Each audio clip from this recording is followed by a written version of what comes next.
राधे राधे दोस्तों, आप सभी का स्वागत है आपके अपने ही YouTube channel Sonu sir commerce classes में। 4 मार्च 2025। तो आज आप लोग का हिंदी कोर का एग्ज़ाम था। उम्मीद है आप लोगों ने बहुत सही आंसर किया होगा और 30 मल्टीपल चॉइस। सो हम लोग मिला लेते हैं एक एक करके आंसर किया आपका। तो एक एक करके हम लोग मिलाएंगे। तो क्वेश्चन नंबर 1 से लेकर 30 तक। तो सबसे पहले आपको दिया गया 1 से लेकर 4 प्रश्न का उत्तर देना है, गद्यांश पढ़ना है। तो यहाँ लिखा गया है साहित्य का आधार जीवन है, जीवन के आधार पर साहित्य की दीवार खड़ी होती है। तो यहाँ पर पहला क्वेश्चन पूछा गया है कि साहित्य और जीवन में गहरा संबंध है क्योंकि साहित्य का आधार जीवन है। ऑप्शन नंबर सी हो जाएगा क्वेश्चन नंबर 1 का। आगे बढ़ते हैं क्वेश्चन नंबर 2 की ओर, यानी प्रश्न संख्या 2। प्रश्न संख्या 2 में लिखा गया है कि मनुष्य किसकी खोज में जीवन भर लगा रहता है। तो अब अगर पद्यांश को पढ़ेंगे तो लिखा हुआ है आनंद की। ऑप्शन नंबर बी हो जाएगा। तीसरे नंबर प्रश्न पूछा गया कि साहित्य के आनंद का आधार क्या है। तो सुंदर एवं सत्य को पाना। ऑप्शन नंबर ए हो जाएगा प्रश्न संख्या 3 का उत्तर। प्रश्न संख्या 4 में पूछा गया कि जीवन परमात्मा के प्रति अपने कामों का जवाबदेह है या नहीं। ये तो मालूम नहीं है, लेकिन साहित्य मनुष्य के सामने जवाबदेह है। ऑप्शन नंबर बी हो जाएगा प्रश्न संख्या 4 का। तो उम्मीद है 4 नंबर तक आप लोगों ने मिला लिया होगा। आगे बढ़ते हैं प्रश्न संख्या 5 से लेकर 8 जो है एक पद्यांश पढ़ना है आपको। तो उसमें लिखा गया है कि जब नहीं था इंसान धरती पर थे जंगल, जंगली जानवर परिंदे, इन्हीं सब के बीच उतरा इंसान। तो ये आपका सबसे पहला प्रश्न दिया गया है 5वां नंबर में कि धरती पर इंसान के आने के बाद क्या हुआ। तो सही उत्तर हो जाएगा जानवर घटने लगे, पक्षी घटने लगे, जंगल घटने लगे। इनमें से सभी ऑप्शन नंबर डी हो जाएगा 5वें नंबर का उत्तर। 6ठा नंबर प्रश्न पूछा गया कि इंसान बढ़ने लगा, बेतहाशा का भाव है, इंसान खूब तेज भागने लगा।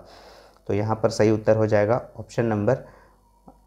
ऑप्शन नंबर ए हो जाएगा 6ठा का। 7वें नंबर प्रश्न पूछा गया है कि प्रकृति किसके प्रति नाइंसाफ़ी नहीं करती है। तो सही उत्तर हो जाएगा पशु पक्षियों के प्रति, इंसानों के प्रति, जंगल के प्रति, इनमें से सभी के प्रति। ऑप्शन नंबर डी हो जाएगा। 8वें नंबर प्रश्न में पूछा गया कि कविता के अंत में क्या व्यंग्य किया गया है कि इंसानों में अब इंसानियत ख़त्म हो गई है। तो ऑप्शन नंबर ए हो जाएगा 8वें नंबर का उत्तर। आगे बढ़ते हैं 8 नंबर तक। उम्मीद है आप लोगों ने मिला लिया होगा। 9 नंबर प्रश्न में क्या पूछा गया देख लेते हैं कि 9 नंबर में पूछा गया कि प्राप्त संदेश में निहित अर्थ को समझने की कोशिश है, डी कोडिंग बोलते हैं। ऑप्शन नंबर ए हो जाएगा 9वें नंबर का उत्तर। 10वें नंबर प्रश्न में पूछा गया है कि संचार प्रक्रिया में आई बाधाओं को कहते हैं शोर। ये आपको प्रीवियस ईयर क्वेश्चन में बताए थे। ऑप्शन नंबर ए हो जाएगा 10वां का। 11वें नंबर प्रश्न पूछा गया कि पुस्तक समीक्षा करने वाला क्या कहलाता है। तो समीक्षक। ऑप्शन नंबर सी हो जाएगा 11वें नंबर का उत्तर। अब हम लोग आगे बढ़ते हैं 12वें नंबर प्रश्न में। अधिसूचना का अंग्रेजी अनुवाद है नोटिफिकेशन। ऑप्शन नंबर डी हो जाएगा इसका सही उत्तर, 12वें का डी। तो आगे बढ़ते हैं प्रश्न संख्या 13 की ओर। तो प्रश्न संख्या 13 में पूछा गया कि निम्न में से कौन समाचार का तत्व नहीं है। तो इसका सही उत्तर हो जाएगा प्रभाव। ऑप्शन नंबर डी हो जाएगा 13वें नंबर का उत्तर, ऑप्शन नंबर डी। 14वें नंबर पे पूछा गया कि संपादन के सिद्धांत निम्न में से कौन नहीं है। तो सही उत्तर हो जाएगा वस्तुपरकता। ऑप्शन नंबर बी हो जाएगा 14वां नंबर का उत्तर। तो 14 नंबर तक मिला लिया है। आप लोग कमेंट करके ज़रूर बताइएगा कि आप लोगों ने कितना नंबर जो है आपको मिला, कितना आप लोगों ने आंसर सही किया। कमेंट करके ज़रूर बताइएगा और वीडियो कितना हेल्पफुल था आप लोग के लिए एमसीक्यू का। आगे बढ़ते हैं 15 नंबर प्रश्न पूछा गया कि एक अच्छे फीचर के लिए क्या आवश्यक है। फोटो, रेखांकन, ग्राफिक्स, इनमें से सभी ऑप्शन नंबर डी हो जाएगा। आगे बढ़ते हैं 16 से 19 प्रश्नों का उत्तर देना है। एक पद्यांश पढ़ के। मैं नीज रोदन में राग लिए फिरता हूँ, शीतल बानी में आग लिए फिरता हूँ। तो ये आपको एक पद्यांश दिया गया है। तो 16वें नंबर पूछा गया है कि इन पंक्तियों के रचनाकार कौन है। तो सही उत्तर हो जाएगा Harivansh Rai Bachchan. Option number C हो जाएगा 16वें नंबर का उत्तर।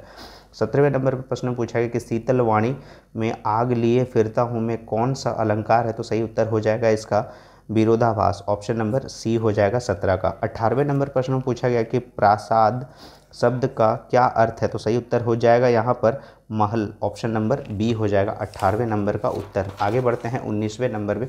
19वें नंबर में पूछा गया कि इस काव्यांश का शीर्षक क्या है। तो इसका सही उत्तर हो जाएगा आत्मपरिचय। ऑप्शन नंबर सी हो जाएगा 19वें नंबर का।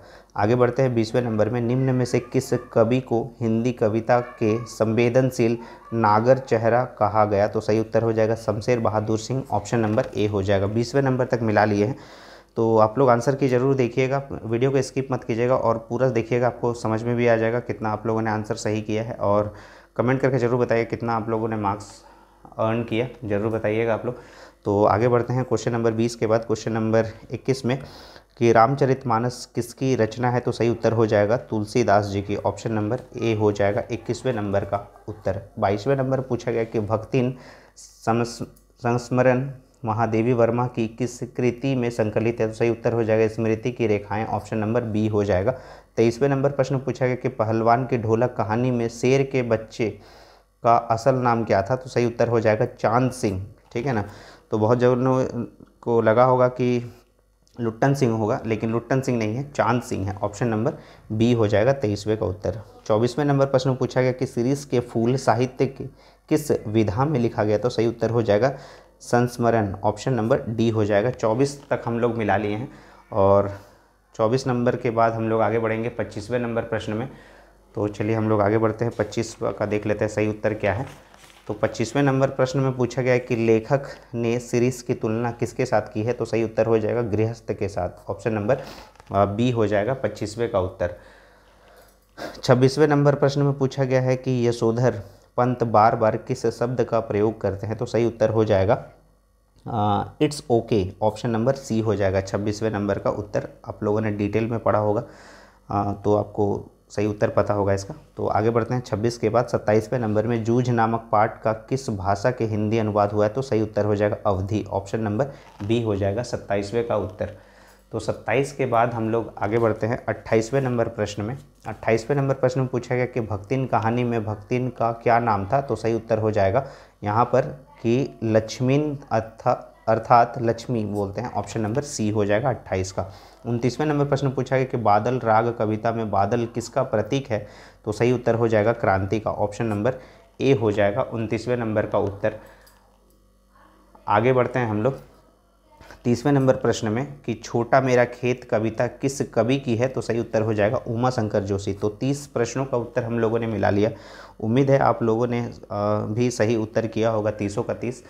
तो आप लोग कमेंट करके ज़रूर बताइएगा कि आप लोगों ने कितना सही उत्तर लिखा है और आप लोग का सब्जेक्टिव भी कितना अच्छा गया है, ये ज़रूर कमेंट करके बताइएगा। और जो वीडियो आप लोग के लिए पहले भी अपलोड किए हैं तो वो आप लोग के लिए कितना हेल्पफुल रहा। हिंदी का जो आपको बहुत सारा वीडियोस अपलोड किए थे, 5 वीडियोस या 6 वीडियोस आई थिंक अपलोड किए थे, तो उम्मीद है आप लोगों ने सही किया होगा और आप लोग को बहुत हेल्प हुआ होगा इस वीडियो से।